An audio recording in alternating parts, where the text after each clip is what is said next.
passe l'artiste. Super, encore un but sensationnel.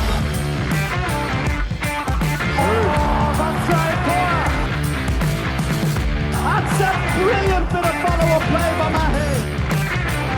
Oh my goodness me, what a shot. Sagosen setter det hen! Han setter den! De er i semifinale igjen!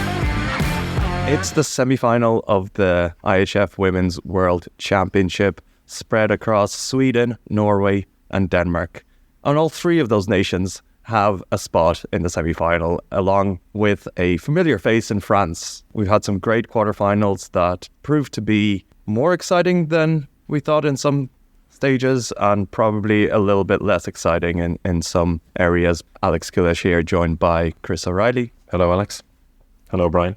And Brian Campion. Hello there.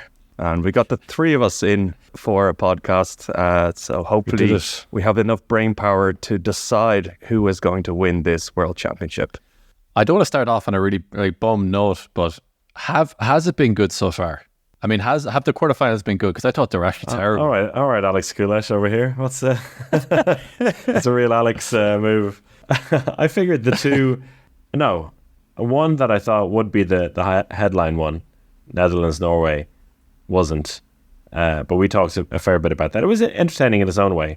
Yeah, it was decent first half. The one I didn't expect to be the most entertaining, but more like an absolute slog, turned out to be the best one, Denmark and Montenegro. And Sweden, Germany was just like this wonderfully interesting, like, psychological experiment that was happening before our eyes, like car crash television. BDSM. You can't you can't, one of those situations where like it was actually like if you watched a car crash. I have never watched a car crash. But I'm told it's terrible, but you can't look away. That's what the old adage is, and I guess we saw the handball version of that last night. Yeah, I think everything I said about Germany going into the game was completely turned on its head. And I was watching it going, why did you do this to me? It's always Hungary and Germany that do this to me. You build them up, you get all hopeful about them, and then they turn into that. I mean, that opening, they lost by 7 goals. And the 7-0 run at the beginning of the match was basically the difference of the whole thing. I mean, that just completely took the steam out of everything. And, I mean, it took them 14 minutes to score their first goal. You can't be doing that. You can't be doing that. Yeah. I was in a bar yesterday, and a colleague of mine was telling a story of when they, in Canada, ran over a wolf. Okay. Which was quite entertaining. But they hit this wolf. He was in quite a big, let's say, American-style pickup truck. Ran over the wolf in the dark, just outside a national park. And stopped and looked back. They were about 100 yards away, as the story is told. I could just hear the whimpering of the wolf behind them. And while they're trying to figure out what they're going to do. And I think after that 7-0 run at the start, that was Sweden running over the wolf of Germany. And then it was all of us trying to decide what we're going to do for the rest of the game. Jeez, I hope he's going to be okay for January. Oh, sorry. Well, sorry, cut that out. We've done it, lads. This is the strangest opening to a podcast we've ever put together. Very fitting on the eve of the semi-finals. What a strange game. And we speak to Anna Lagerquist later in the podcast, the Sweden line player, and spoke a little bit about that to her, and so we'll hear what she had to say shortly. But I think one of the big takeaways from that for me is that you see teams kind of open with like a 5 or 6 goal run or something at the beginning. It can happen. Teams can really dominate, but sometimes they don't really take full advantage of their domination. Like the opposition doesn't score for 10 minutes or so, but then they get a couple in and all of a sudden it's 5-3 and you're like, all right, yeah, not so bad after all. And then you can get a game of it. But that didn't happen here at all. I mean, Germany started scoring a couple of goals, but once they did, Sweden ended up with a 10-goal lead at halftime. So they just stepped it up again. And it must have just been devastating, being on the court there, knowing that everything you do is not working. Johanna Bunsen in goal must look, 7 foot tall, just like this giant saving everything. And Germany really got in their own heads. These two teams seem to be in a very similar position coming into it, kind of in their development. Sweden took the next step in that game. Germany went back to... Actually, that's probably the worst defeat they've ever had. So they've probably taken a step back now. So what do you think allowed Sweden to make that next step, as you put it? What got them over the hump and made them decide that, yeah, we're actually a top team and we want to win this thing? What allowed them to do that? I think the defence and goalkeeping has taken a big step up there. Like, we knew that centre block duo of Lagerquist and Lindblom were fantastic, but I did not expect the goalkeeping to be this good, particularly from Johanna Bunsen, who has been with the team for years, right? And she's in her early 30s now. She's back in Save a Huff. There was nothing really suggesting that, like, this is a goalkeeper who's now ready to take the next step. But actually, that's exactly what Yamina Roberts did a few years ago. And you see what happened to her. So maybe this is what you do. You have a kid, you go to Save a Huff, and then you become one of the best in the world. It's just the opposite of, like, talent development. It's like regeneration. So, yeah, I think the goalkeeping has been, like, a big part of that. Because once you have somebody who can get you over 40% saves every single game, you're always going to have a chance. And they just trust every single player in the attack. Like, everyone has their job. They have this specialist right back as a right-hander in Emma Lindqvist, which nobody does, right? People use right-handers and right back, but not in this really specialist way. Line players, we know how good they are. The wingers are banging in goals, and they're just so good in the transition. Like, they're not always going to get you in the first wave counter-attack, but they'll move the ball a couple more times.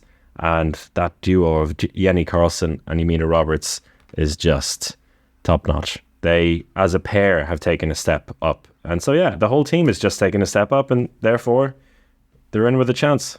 Chris loves Sweden. Absolutely loves Sweden. Yeah, I can even tell in your commentary that you love Sweden. I was like, you're slightly biased here. I was like, he lives there. Just that little bit of extra shine on some of the things you're saying. How can you not love this team? No, let me ask you this thing, right? Because I remember I asked you this in the preview podcast. So you weren't too hot on Sweden coming into it. How much has your opinion changed on that now, having seen what we've seen already? The quarterfinal was like the big one, right? They'd won every other game quite comfortably. They beat some decent teams, but not amazing teams on the way. And we were quite up on Germany coming into this game. And the fact that they absolutely demolished them, that's just a turning point. And so I think France will not be looking forward to it. France are still favourites comfortably, but they know they could be in for a shock. I think especially Jenny Carlson has been a game changer. I think you, Chris, said in our preview podcast that they don't have the playmaker. They don't have anyone besides Yamina Roberts, and it's pretty clear that they do now. 22 goals for Jenny Carlson, but also 27 assists in the tournament. And I think on the assist side, it's where she's really stepped up 6 against Germany in that game. Yeah, she's banging out the Quinn doubles, I'll tell you. Like almost every single game, a solid 5 and 5 or 6 and 5 or 5 and 6 goals and assists. Yeah, she's we thought that, or I think you agree that position was a little bit lacking, but she has taken a step up big time. What do you make of Tyra Axner's performances so far? I mean, she had one of her classic belters in the second half of that game. Yeah, how'd you actually been so far? Because we were talking about her coming into it, and she had burst onto the scene. And what have you made of her? Not really. I think she's still being held back a little bit. She gets on the last few minutes of each half, but it's because Roberts is just has got that position wrapped up, and Axner, I think, is definitely one for the future. I think it's quite easy to manage a player like that when the coach is her father. Like, it's not like she has, it can be easy to convince or hard. But she seems like a quite easygoing. Give me more minutes. I mean, it's hard to argue when Yamina Roberts has your position. Yeah. So yeah, I think she's got a bit of developing to do. I mean, she can still pop up and score an absolute scorcher like she did at the end of the first half against Germany. That's her role at the moment, coming on and getting a couple of long-range shots. But yeah, I think the team is pretty comfortable now. They even have Karin Stromberg back in after De Jong injured herself, which if things really go, to pot at some point in the semi-final or on Sunday, she can come in and kind of steady the ship because she's just so experienced, and she's also able to bang a few goals in. So, yeah, I think one of the things that a lot of the time we underestimate in sports is that players can just get better as they get older. You just assume that it's like you get to 24 years old and then that's the player, that's done. They've reached their peak, and that's probably one of our mistakes. I said it before going into the tournament that, there's a clear ceiling for this core group for Sweden, and that ceiling has been absolutely smashed. Again, Yamina Roberts, 31 goals, 70% efficiency, 26 assists, just continues to impress. But the question is, now they're coming up against the teams in women handball. These three teams in the semi-final, Denmark, Norway and France, have been a step ahead everyone else for the last number of years. And the question is, do they, will this Sweden team compare? Difficult to answer, but as down as I was on the group phase and on the group matches and the main round so far, I cannot see these two matches being bad. Well, hopefully they won't, because this is just these are the four best teams, and I'm very, very intrigued to see how good Sweden are going to fare against France. That's probably the one I'm looking forward to actually most, I think, out of the two matches.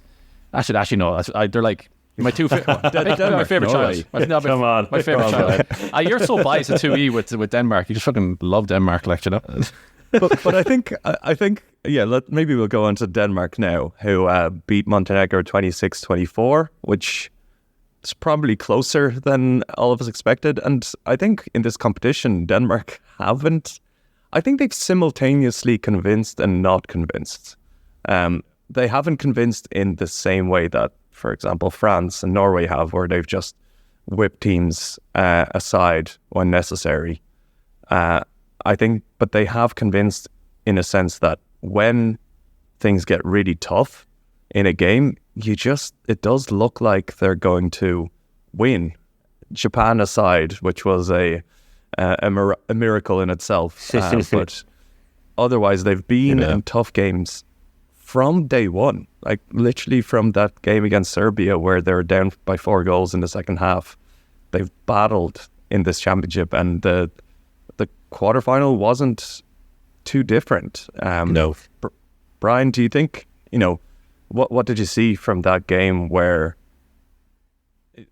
you impressed by Denmark, or was it, should they have done a little bit more to put aside Montenegro? I mean, I expected Denmark to win, so I wasn't really impressed with Denmark. I mean, some days I was, but I was really, really impressed with Montenegro. I know you're not asking me that, but I think Montenegro had no right to be as close as they were to Denmark with that squad of players that they have. And that's not disparaging towards the players that they have.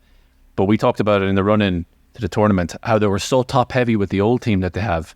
And then I felt like they were maybe relying on 3 players. But you have to say the job that Popovic has done.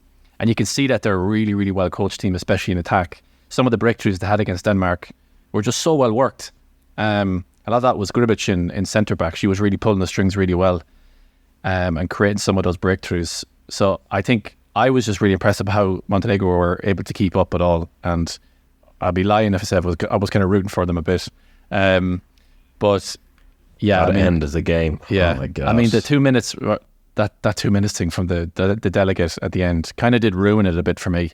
And I think, Chris, I agree with you what you said in the commentary as well. At that stage of the game, I don't care what they're saying to you on the bench. You just let the players on the court decide the game, because I mean, we don't know what she said, but it might have been pretty bad. But I don't think so. Can you describe the situation there to the picture here? Montenegro had a counter-attack to bring the game back within 2, with 2.5 minutes left to go. They scored on the counter-attack.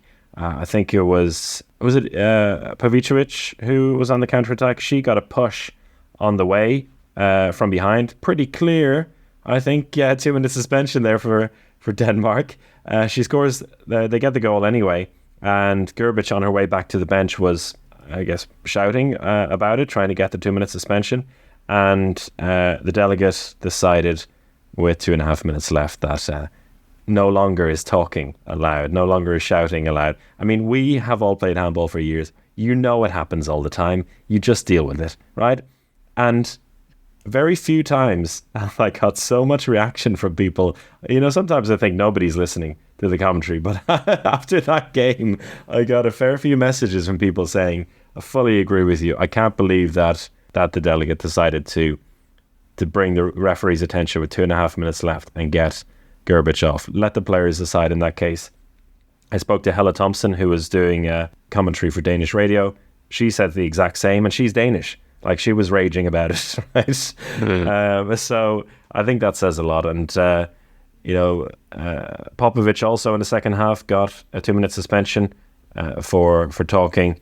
And yeah, I think they just didn't deal with this very well. I mean, I've had my problems with the directives given to referees, particularly about travel violations. You know, dealing with the GOG 5-step, but in women's handball first. I don't know if that's the right way to approach it, but yeah, that felt like a dodgy thing, and it just kind of killed the comeback off in the end. So could have been a really dramatic ending if not for that. But I think Denmark, it felt like they were always going to win.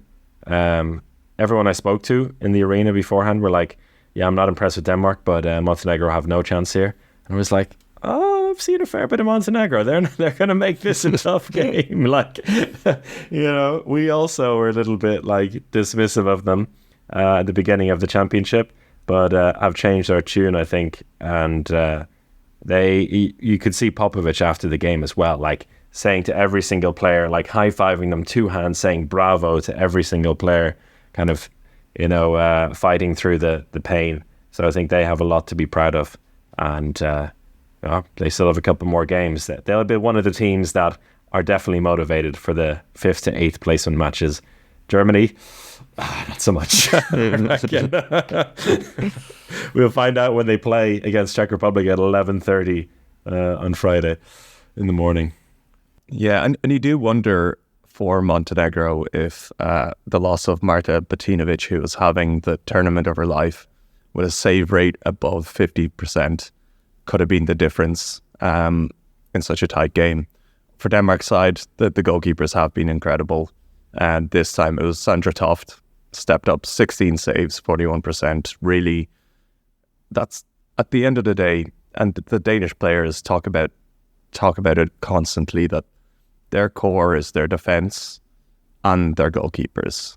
And I do think they probably do have the strongest base out of any of the semi-finalists to win any game, or at least have a chance to do it. Yeah, it's really interesting. Right? 3 of the 4 teams have like that same approach in their game. They've got the solid goalkeepers and the brilliant defence. I'm talking France, Sweden, and Denmark here. Probably Norway, the team that would.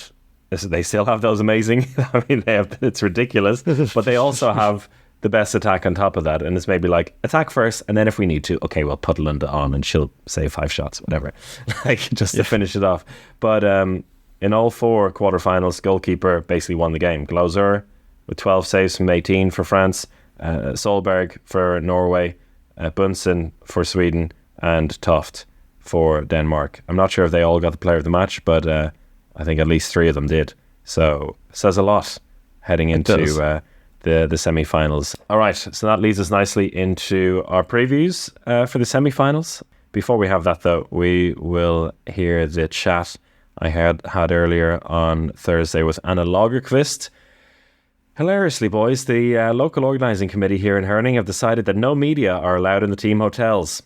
So, in 0-degree weather, all of the media calls are happening outside, which makes for some great, like, in-depth, heart-to-heart chats. So this one, a little bit shorter than the usual, but still some great chat from Anna Lagerquist as she looks back on that ridiculously good start to the game against Germany and to a real battle on the line against France on Friday. Having to do it in 0 degrees outside, it's not exactly the perfect way to prepare for a semi-final. But let's start with yesterday's amazing game, Anna, because it feels like that opening 15 minutes was almost like a strange dream or nightmare if you're German. But on court, like, how were you experiencing that opening quarter? No, I think we really just were very good prepared, and we really had the right level of excitement and focus right from the beginning. And I think also because we had 2 friendly games against Germany before the championship started, I think we had tried different ways to play against them with both good and bad result. So I felt like we were very prepared, and we just went in for this game like there's only victory for us. It's quite interesting because a lot of people, when they talk in the build-up to championships about like the friendly matches, the test matches, they say, okay, it doesn't actually mean so much, of course, the final results, but it seems like you took a lot away from it then, those 2 games, and in your preparation for facing the Germans yesterday. Yes, but I think also sometimes also depending on who you play with against in the friendly games, you never know if you will meet them in the championship. But of course we knew that Germany is a really good team, so it was 2 really good friendly games for us also. They really had a good they made 2 really good games, and for us they were very helpful because it was clear for us after those 2 games a bit like what we needed to work on, what was good and what we could or had to improve before the championship started. What's going through your mind then in those opening 15 minutes because like as a team, because it seemed like everything you were doing as a team was working perfectly, and the Germans, they just got into their own heads. I guess as a defensive unit, you're feeling that as well. You can see it in their eyes, maybe. Yeah, of course. I think you just feel like it's like when the whole team is in the same flow and everything is working, and also with the defense, and our goalkeeper Hanna Bunsen was amazing, got an amazing start. So I think it just like you can just notice during the game that the confidence builds up, and it just feels like it doesn't matter what they will try to change and what they will do, because we will solve it. Yeah, and often in these situations a team has an amazing start, you build up a bit of a lead, but you know the goals are going to come on their side eventually, and often you see teams don't exactly take full advantage of it. They could go 5-0 up, but after a couple of goals it's a tight game again. That wasn't the case here. You knew the Germans were going to eventually find some rhythm, but you stepped up a couple of gears as a team as well in that first half. Yeah, and I feel like we were very calm the whole game, and we knew also like Germany, like I said before, it's a really good team, so of course they will try to change the way they play and try to find solutions during the game. But I felt like we just kept going the first half, and then when we started the second half, we said in the halftime like, okay, now it's 0-0 again. We really need to make exactly the same work as in the first half as in the second in order to win this game. There was maybe a couple of hairy moments towards the end. Germans got within 4 again. It's still a little bit comfortable, but not completely. But it seems to happen a few times to Sweden in this championship. Teams have come back within 3 or 4, but again, you always find that last gear in the last few minutes. It's quite impressive. Yeah, I think like it's more like after the games, maybe when media ask a bit like, was it a bit like nerve-wracking, or did you felt worried when they caught up a bit, or and I felt like we have not had that feeling at all within the team. I feel like we have had a big confidence in our game plans and how we know what our strength. So I felt like even if teams catch up with a few goals, I feel like we've just been calm, then we have stayed focused, and we know what we need to do in order to win. So I feel like that sense of security or confidence in the team has been very good. A good lesson for all of us in the media to not look into, because I feel the same. And when in games like that, you don't even think about it so much. It's just the next attack, the next defense, whatever it takes. And it's a nice way to look at it. Yeah, but I think also like you say, in the game you just focus a bit about what can you do, like the next situation. You cannot affect so much what's happened, and I think we just need to focus on the next step. Yeah. And this team has been knocking on the door for quite a few years now. You've had a couple of semi-finals in the Olympics, the World Championship, 2017, just missing out on the medals a couple of times. Sweden have always been there or thereabouts, but does it feel a little bit different with this team now? Of course, the medal isn't in the bag yet, but you're in a great spot, and the team seems to be really like firing on all cylinders. Yes, but I feel like we have the last couple of years, we have been really doing hard work, and for every championship, I feel like we have taking steps forward and improving, and we have worked on many different aspects. So I feel like, and like you say, we have been very close, but not really there. And I feel like now we have worked so hard, and I think everybody really now feel like it could be our time. But of course, it's still gonna be so tough, and we have to do a lot of hard work. But it's of course we want to take this opportunity for sure.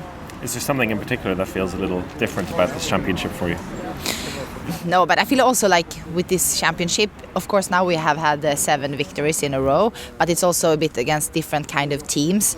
And of course it's maybe not have been so many really tough games, but again we have also then had the opportunity to play with a lot of players, and to so I feel like many are in good shape, and I feel like we have found a good flow, and I think we have a good confidence in the team. So for sure, I feel like when we play at our highest level, then I think then I think everything can happen. You said playing with all the players, and that's something the French have done very well as well. I saw in the quarterfinal they used every single court player scored a goal. Nobody played more than 37 minutes. Everyone had a real impact on the game. In terms of using the whole bench and saving a bit of strength throughout the championship, does that really matter at this stage, you think, when it comes to 60 minutes in a semi-final? I think for sure, I think all teams try to find this balance, especially like in the beginning of the championship, to not use maybe the most the start team, to maybe make them too tired too fast, because now and then when it's the most toughest game, you're gonna need all the strength and that you got and energy. So of course it's a balance, and I think also like you never know what's happening during the championship. It can be injuries, it can be things that happen. So I think if you can have as many players in good shape and have confidence, then I think that's a winning strategy. What's one of the fascinating things about this semi-final is the line player battle with particularly yourself and Lynn against Foppa and Bukti. You all know each other, I think, pretty well as well, with battles in the French league against each other and internationally, of course. But that is going to be one hell of a battle. Yes, for sure. But I think also now we have played against France many times, and I think it's always very tough games. And I think it's 2 teams that know each other very well. And I think we know each other's strength. So I think it's going to be a very tough but also very fun game. How do you approach these particular games when you know it's going to be particularly physically brutal? Yes, but I think it's 2 teams with a very strong defense and who prioritize defense a lot and likes to run also. So of course that's going to be a struggle. But I think also we have found a way to play that we feel confident in, and we are going to just keep going with that, and of course try to find some tactical advantages. Nice. Well, thank you so much for your time. Yeah, and thank you. Enjoy the rest of the media call in the cold. Yeah. Hopefully it's not too Thank bad. you. No. So as always, this is a time in the tournament where, we want to preview every possible variation of a final. So we've got the semi-finals, Norway against Denmark and Sweden versus France. We'll dive into those semi-finals, but then we'll also try to predict what would happen in the finals between the different variations. But I think starting with the semi-finals and the game that many people expected to be the final, and I think it was really set up to be the final, Denmark versus Norway. But of course, Norway lost that game against France in the main round, which dropped them into the same bracket as Denmark. And the 2 teams have battled out. Which you predicted, but you also predicted the Netherlands to beat Norway, which didn't happen. I think to get that maybe the Netherlands beating Norway was a bit of a hope. It's kind of, if Norway were going to go out, that's how they're going to go out. Which means that by that logic, Norway are going to continue on through the semi-final into the final and win it. Norway and Denmark have had quite a lot of big games over the last while, but it seems to be Norway that keep getting that win. It really annoys me how confident we all are in Norway getting to the final. Most of all, how confident the Norwegians are. I had a nice chat there with the TV gang, and particularly Ole Erevik, who knows his stuff, right? But he's like, there's no scenario in his mind where Norway are not winning gold, and it's just like, and he's like, yeah, I'm telling the Danes the same. So they'll have a nice day in the bronze medal game. That was their chance. But is there any way? Like, surely there is. I mean, Sandra, there is a way, right? There is a way. We were talking about Absolutely. Denmark's ability to win these games. Norway, we've seen them lose, and although I thought it was a little bit of an exhibition game, the vibes I'm getting from Norway is that they desperately wanted to win that game against France, and they lost it in the last 2 minutes. Yeah, they're not perfect. They're not perfect, and I think this is going to be a 1-goal game, and I'm so confident saying that anyone who's listening, if it's not a 1-goal game, I'll buy you a beer if you ever meet me. Oh wow! They surely won't remember that, will they? Oh, we're gonna have to release that. Don't clip that up. So everyone hears it. Yeah. No, please don't do that. I don't have that much money.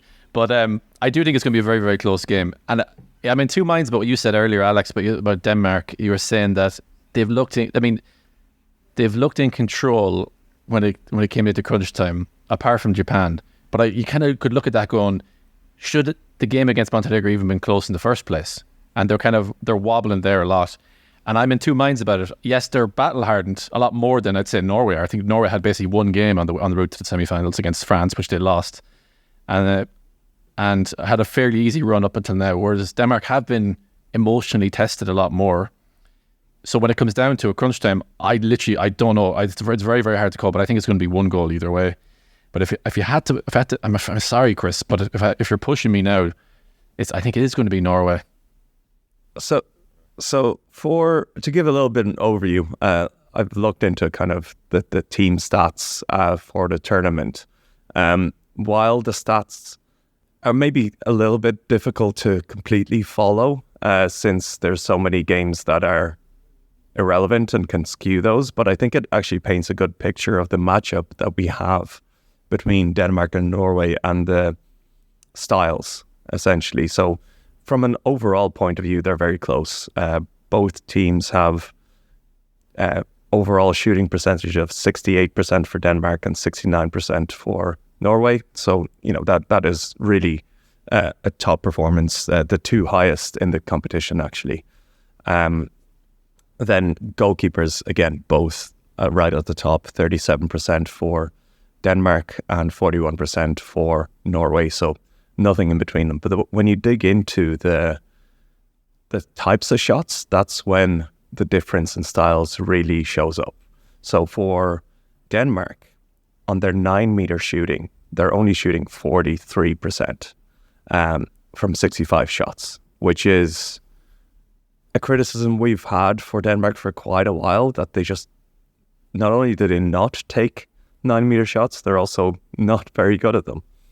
But in terms of 6-meter shots, breakthroughs essentially, or line shots, they're incredible.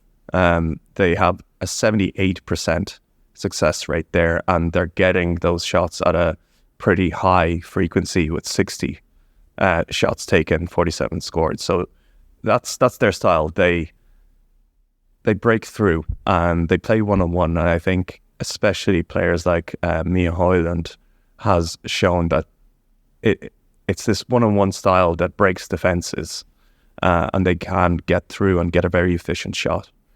Norway, on the other hand, 9-meter shooting is off the charts. It's actually astounding. As a team, they're shooting 59% from 9-meter shots. Wow. Which is, that is unheralded. And they're taking tons of them. 97 shots taken, and have scored 60 of them. So, yeah, we see that the top shooters for Norway showing up time and time again.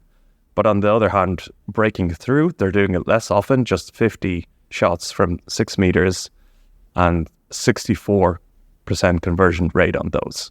So they're not getting as easy shots, but they're just doing so well from 9 meters. So if we boil it down, who do you trust more? Norway to take all the jump shots and beat Sander Toff and the Danish defence in goal, or Denmark to break through the Norwegian defence time and time again? Who do you put your money on? When you put it that way, I actually think it's more likely that Denmark will break through the Norwegian defence, which we've talked about as not a weakness, but not their core strength, versus the shooters of Norway getting past the two best goalkeepers in the world, arguably. I think, looking at that, Denmark really stand more of a chance than, the classic Norway are going to win, no matter what. Brian says Norway to win by 1 goal. What are you saying, Alex? Denmark to win by 1 goal. I feel like with this Danish women's team, I've gotten to a point where it's almost like Magdeburg for the men, that I have to keep backing them now until they finally do it.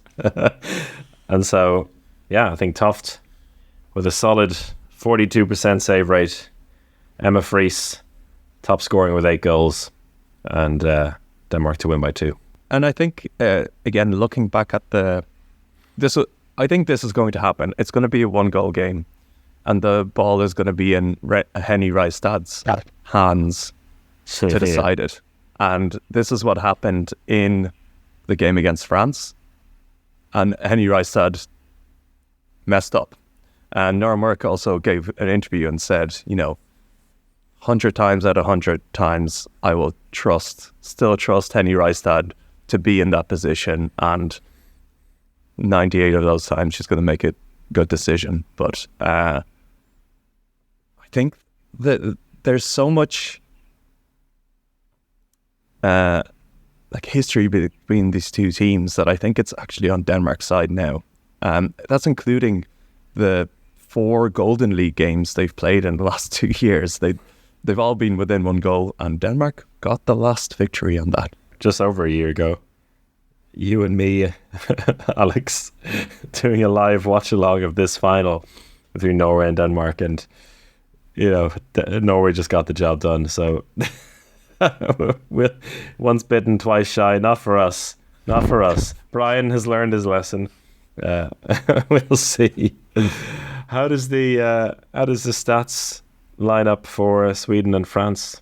Probably a level below Denmark and Norway. Overall, 64% shooting overall for France, 66% for Sweden. Still very good. These are top teams. The big difference between those two are actually the goalkeepers. Sweden have a 41% save rate so far in the competition, while France are down at 34%. And again, at this stage of the competition, we know how important goalkeepers are. Stylistically, very similar amount of shots taken from 9 meters, both 78, 76, with shooting percentages of 46 and 49. France just getting the slightly better hand there, so nothing to divide them there. And again, similar amount of shots taken from 6 meters, but France are very, very good at converting from 6 meters, 82% overall. Sweden at 72%. So the big kind of difference that I see is the goalkeepers. And you just talked about for 10 minutes about how good Sweden goalkeepers were, Chris. So that is true. But Bunsen is the main one there, right? Evelina Eriksson will likely be the number 2, and she has had some good performances when she's been given a chance. But she also had that game against Montenegro where she got a hand to every ball, but it still went in. And seeing that makes me feel a little bit nervy if Bunsen isn't quite on form. Whereas with France, I think they've got 2 very solid goalkeepers there in Sacco and Glauser. So maybe in that sense they have a little bit of an advantage. But for me, I think, and I spoke to Anna Lagerquist about that as we heard earlier, the line player battle here is massive. Perhaps the the meeting of the two best pair of line players in the game, in Blom and Lagerquist on one side, and the younger generation of Foppa and Bukti on the other side. That is going to be like massive, and Lagerquist knows that it's going to hurt, but he's going to enjoy it. She knows them well. They all know each other well. There's going to be a lot of kind of grit and determination there to decide who comes out on top. And in the big games, I do trust a little bit more the Swedish pair than the French pair. In the big games? But this is Sweden's only second semi-final at the World Championship. Mostly because of what Foppa did at the Champions League Final Four a few years ago. After that, I kind of lost a little bit. I mean, she was only, 12 at the time? Yeah. But, maybe that is a little bit harsh. But I think, both of them have been in the team for a number of years now. Lagerquist since 2016, and Blom since 2014, when they last won a medal. So, they have years and years of experience here. That might come in handy when it comes to defeating the French in the dark arts. For me, also for France, one player that's really impressed me is Orlan Canor. She's a player that is so exciting to watch, so explosive, so dynamic, and a lot of the time kind of gets buried in the France squad. She shows up for a couple of minutes, does something incredible, but that's all you see of her. For past championships, that's been the way. In this championship, she is their top scorer, 26 goals, shooting 67%, which is very good.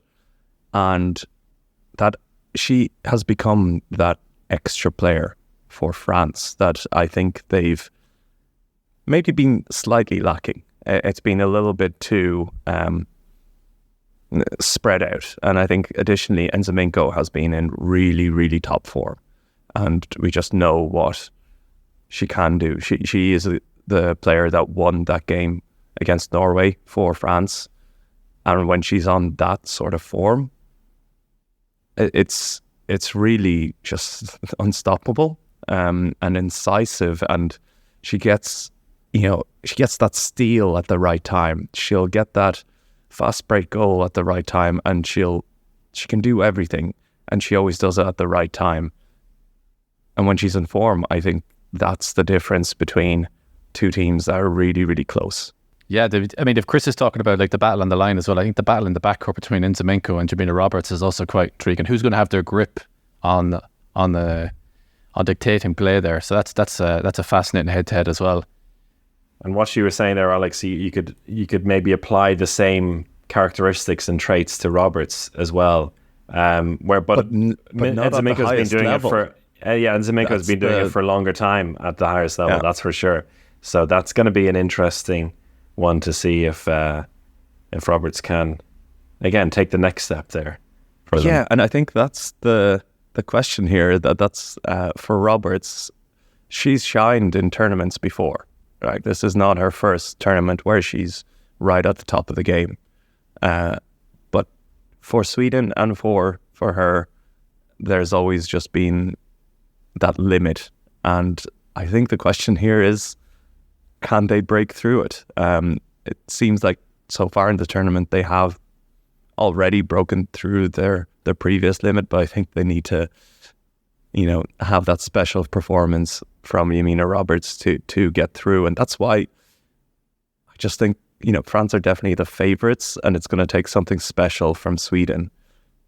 And I just maybe don't see it yet. So you're saying France? I am saying France, yeah. Brian? Yeah, I just think the experience to have at the highest level will probably come good. I want Sweden to win, just because I think I'd love to see a Sweden-Norway final would be pretty good. But I just imagine the experience that the French team have, when you look at their attacking options as well and how they've had more or less, there's been a few games where Canor has been joint top scorer, but they've had almost a top scorer in every single game that they've played. And you look at just the firepower they have, I just think it's going to be too much for Sweden to cope with. So I'm going to say France by maybe 2 or 3 goals. Do we want to see a France-Norway final again? I don't want to see a France Norway final. That's why we're gonna go at the end quickly go through all four. I'm gonna go for Sweden to win then. Oh, let's see it. The belief is real. The belief is real. Like the French team and the fact that that stat I brought up in the last podcast with every single player playing at least 13 minutes in the quarterfinal and nobody playing more than 37 is horrifying. However, it's only 60 minutes, so that might have an impact in the final, but over the semi-final, let's forget about those stats. Sweden to win. All right, so we have 4 finals now to look at quickly. Norway versus France. Who wins? I have France to win. I don't think you're beating Norway twice in one tournament like that. And is it just so classic Norway that the one game they lose is the team they end up beating in the final? That just has Norway written all over it. So if Norway beat France in the final, it's going to be Norway that win it. They've learned their lessons. They've licked their wounds. You know, this Olympic cycle, the last cycle for this Norway team, you're not beating them. It's the swan song for a lot of these players, and they're going to win this and then go on to win the Olympics, I think. What needs to change from Norway's game against France earlier for them to win? You know, for looking back at that game, where did France have the advantage, and do you think they'll still have that advantage? I think the fact that there was nothing for grabs in that game, pretty much. I mean, it was kind of everything was. It was jostling for positions. Jostling for positions, yeah. But like, it wasn't a ticket to the next round or like that. Like, you know, they were jostling for positions, and I think we talked about that as well in the previous podcast, that it seemed like we saw the best France that day, but we didn't quite see maybe the best Norway on that day. And I think when it comes down to it in the final, I think as things stand at the moment, I just imagine that Norway will have learned from that and kind of if a more motivated Norway, and they'll win it by 2. I don't think we'll see the best Norway this weekend. I agree. That's what I was exactly going to say, and I think. But you're right. If they are the best, they win. But I don't think they'll be at their best. I agree with that. They, especially Henny Rydstad. I do worry about that. Who has been incredible. I do worry about her though. But like, as good. It hasn't been. She's come back from injury. Henny Rydstad, when she's good, she is Norway, and she just does everything for it. Give her the ball, she'll score. She doesn't pass to anyone sometimes, and she should. And she just shoots when she shouldn't, and she goes in anyway.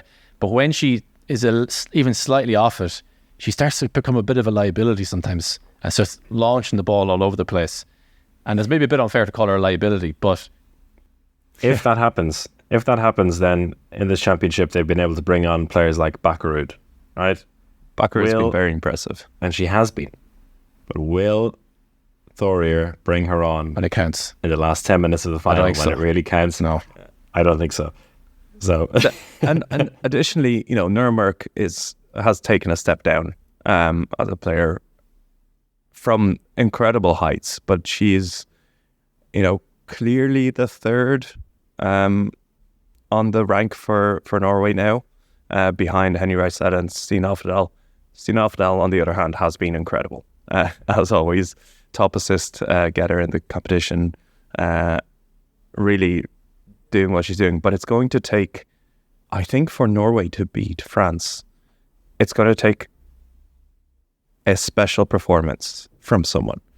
And in the quarterfinal, that was Sina Skogrand. So it's, you know, Norway have the players to pull out a special performance, but it's going to take something special. And I don't think it's, looking at France's perspectives, it's not going to take an absolutely special performance to beat Norway. That's the way I see it. It's that they're just so like beautifully in harmony in this tournament so far that's just going to continue. That we are going to see the best of France.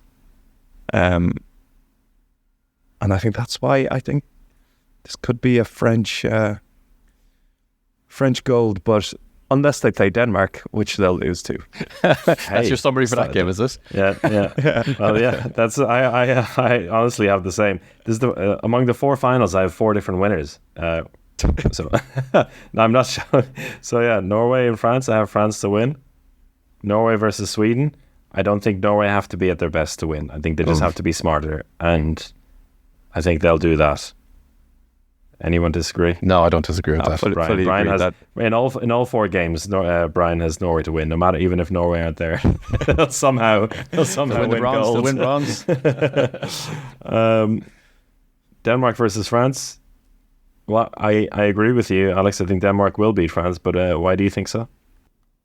I think their defense works really well against the French team. I think, again, thinking about backcourt shooting and that element of randomness isn't as strong for France, that they'll have to break through. And I think that's where Denmark are in a strong position to actually stop them breaking through. And then in attack again, I think that the French defense is usually more open than like a really solid, even like Sweden, who just have that solid block, which would allow Denmark to play their game, play it around, get those penalties, beat players one-on-one. I think they can do that. And they showed that against Montenegro as well, with like the defense, with Despotovic really struggling in the first half to score from range, and even with the breakthroughs, Pletikosic as well really struggling.